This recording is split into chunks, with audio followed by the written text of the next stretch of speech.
For 8 years now, the Springboks have dominated World Rugby, winning back-to-back Rugby World Cups with a mixture of brutal physicality, unmatched squad depth, and the ability to grind out wins when it comes down to the wire. Post-Rugby World Cup 2023, though, the Springboks, after some changes to the coaching staff, seem to be evolving.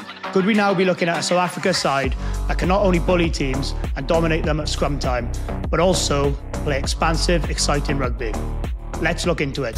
The South African team of Rugby World Cup 19 was a team who could scrum and maul and kick you to death. This team now seems to be a lot more expansive. They brought Tony Brown in as their new attack coach. And what they're showing now is an all-court game. They've got set piece, they've got X factor, and they've still got that power game. Biggest influences for me has been that how they've changed their attack has been their maul attack.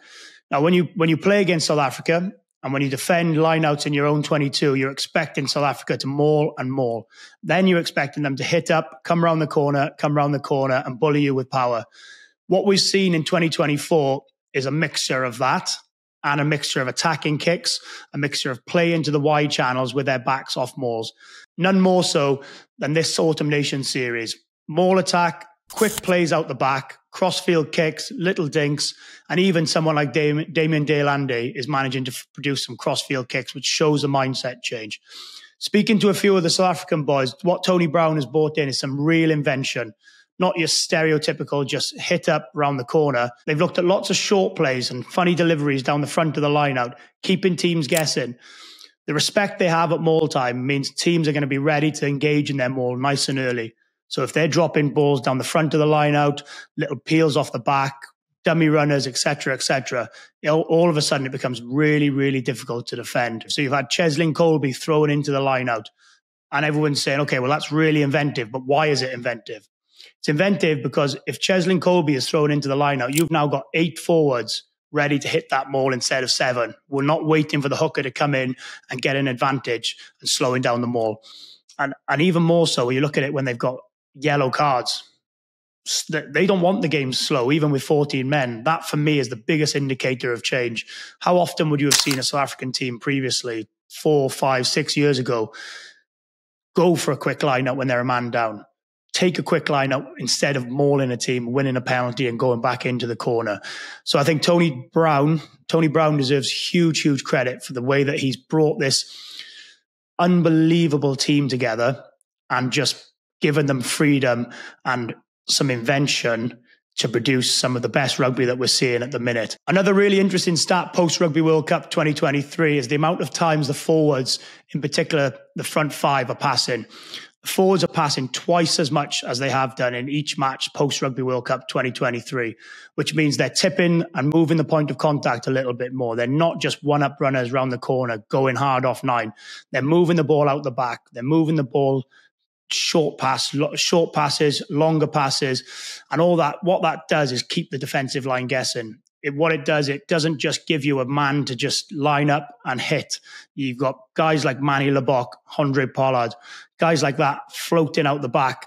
And all of a sudden, the amount of pop passes, the amount of balls out the back, the amount of offloads that those guys are able to get from winning collisions just takes their game to a different level. Something I've found really interesting post-Rugby World Cup also is a little bit of variation on their new shape.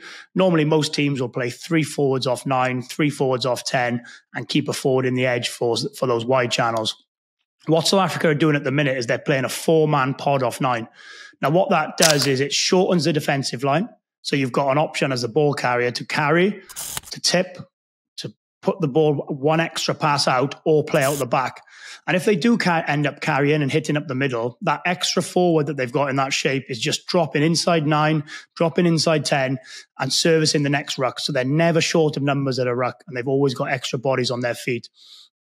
Why is that so important? It's important because it gives boys like Cheslin Colby, Aronson, Fassi, Jesse Creel, Damien de Lande, it gives them more time on the ball, and it shortens up defensive lines so that they're attacking against 3 or 4 defenders as opposed to 5 or 6 defenders coming and really putting line speed on you. Somebody like Sia Khaleesi is passing the ball and popping the ball more than anybody else at the minute. You look at Pieter-Steph du Toit, who's renowned for just trucking it up. It's got little finesse in that shape.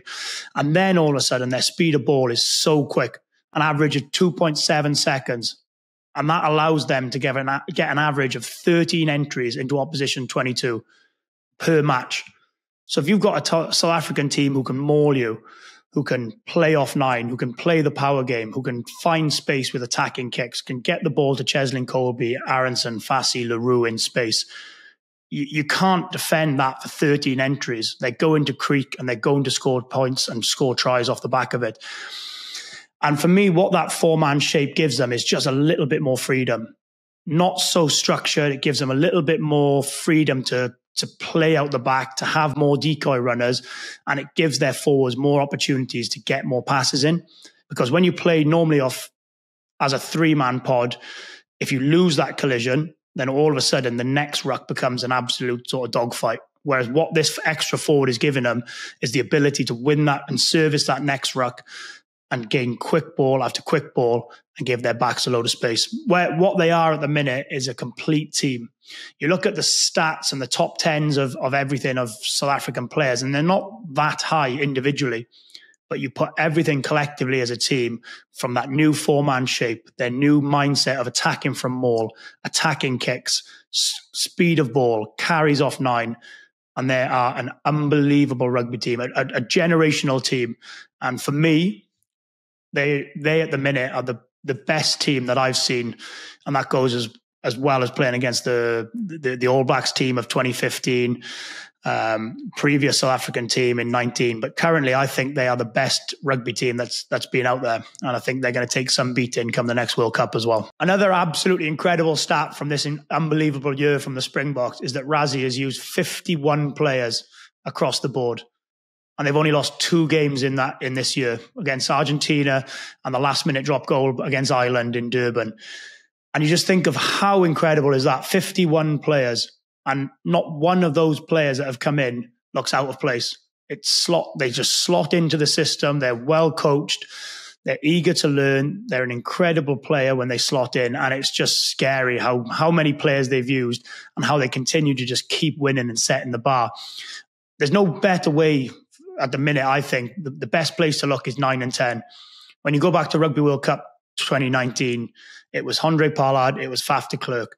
They were keeping the ball in front of their forwards. They were playing a territory game. They were playing safety rugby in a sense and just allowing their forwards to go to work.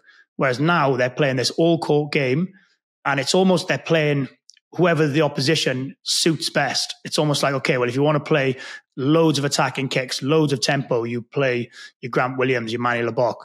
You've got the Henriksen boys who brought so much control in this tour. You've got Cobus Reinhardt, you've got Sasha FM, you've got Pollard with the experience to close on games when they are tight and come on and win you games. It's just absolutely scary, the depth that they've created. And I'm sitting here and I don't know their best partnership at 9 and 10. So it's almost like if they play Scotland one week, they'll pick a certain halfback partnership. If they play Wales one week, if they play New Zealand the next week, it's just the depth that they've created. And the two go hand in hand. When you create that much depth and you've got 3, 4, 5 players who can slot in easily, winning just seems to come off the back of it. So a huge round of applause to Rassie Erasmus for the way that he's brought this coaching team together, the way that he's developed this team, and having the bravery to really sort of go after inventing the game. And like we talked about, Cheslin Colby throwing into a line out, loads of short plays, loads of attacking kicks, and just making them different to every other team on the planet. Just touching on the amount of attacking kicks that South Africa have produced this year and post-Rugby World Cup, the question for me is, why do teams kick short? Why do teams kick cross-field kicks, little chips over the top? Clearly, the answer is because that's where the space is. But what it also does is it softens the defenses off. So if you've got a defense, for example, like England, who just want to blitz and blitz and blitz on you, there's no better way of beating that blitz by putting the ball in front of them, behind them, in front of their faces with a cross-field kick. And what it does, it just, the next 2, 3, 4 phases after that, you've just got a little bit of doubt in your mind about, okay, well, is this the right option? Do we need to come as hard as this next time if they're going to produce a brilliant chip or a cross-field kick or an up and under or a long kick, etc.? And I think where they've been excellent as well is they've been kicking loads and loads of cross-field kicks, but lots of lots of them have been short, flat kicks. So it doesn't give the fullback who's coming across time to get there and early and shut the space down or hit man and ball. It's finding their wingers with loads of space, loads of time, and giving them the ability to beat people one-on-one, to then double kick and gain territory. And all of a sudden, they're not just running into brick walls. And we're talking about a team in South Africa who used to just love bashing it up, bashing it up, bashing it up. But they're finding ways now of finding territory without just mauling and box kicking. So why the teams attacking kick? Well, the answer is you find the space as quickly as possible. You stop the on-rushing defence, come in as hard and as fast as they possibly can. And it just varies your game up. Because I can't tell you when Manny Leboc's got the ball at the minute, I don't know if he's producing a little chip, a left foot crossfield kick, a right foot crossfield kick, a right footed bomb. I don't know if Cobus Reinach is going to attack a short side and just put one in behind for Cheslin Colby or Fassi to chase. So what they've done by the amount of attacking kicks, they've kept defences guessing so often. And no team, when they play against South Africa, they don't know where the next attacking kick is coming from, or whether they're going to hit you up front, whether they're going to maul you, whether they're going to go after you set piece. And just the variation of that has been really, really important for them. The question is who are making the attacking kicks? It's not just your Leboks, it's not just your Pollards, it's not just your Reinachs or your Nines. It's across the board. It's Fassi, it's Cheslin Colby, it's Damien Diolande, it's Willie Leroux, it's everyone getting a touch of the ball, and that's clearly a mindset. And we've mentioned about the wingers having extra 2 or 3 touches a game. That's a big reason why. They're finding their wingers with lots of crossfield kicks, lots of short kicks to get touches of the ball, keep defenses guessing, and all of a sudden you've got more time on the ball and you've given your opportunity to your wingers. And also you look at the attacking kicks they're doing, but they're still, when they need to, they can still revert back to type. So they haven't lost the Springbok identity of go into the air, competing for absolutely everything. They're the highest percentage team in Tier 1 nations of kicking contestable. Every time they kick contestable, they've got somebody in the air to win it. They're not giving anybody anything free. Any team, whenever you play against South Africa, you know you're having a game and you know you're getting competed in the air. You know you're having attacking kicks. So all of a sudden, where do you cover that? As a backfield, do you come up a little bit higher? Do you defend the crossfield kick, the dinks, the little chips over the top? Or do you sit back and allow them to do that and risk allowing Cheslin Colby to have 9, 10, 11 touches per game? That's the challenge that presents everybody in World Rugby at the moment. When you change your mindset, when you change your DNA slightly, you have to ask yourself, what are the reasons they're doing it for? What are the reasons we're changing, or why are we trying to be more inventive?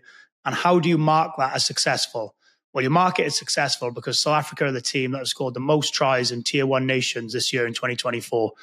So everything that they've done, whether it's their set piece, more touches of the ball for their wingers, quicker speed of ball, more passes from their forwards, everything they're doing at the minute is turning to gold, and it's culminating in them winning lots of rugby matches, but not just winning rugby matches, scoring more tries than any other Tier 1 nation in 2024.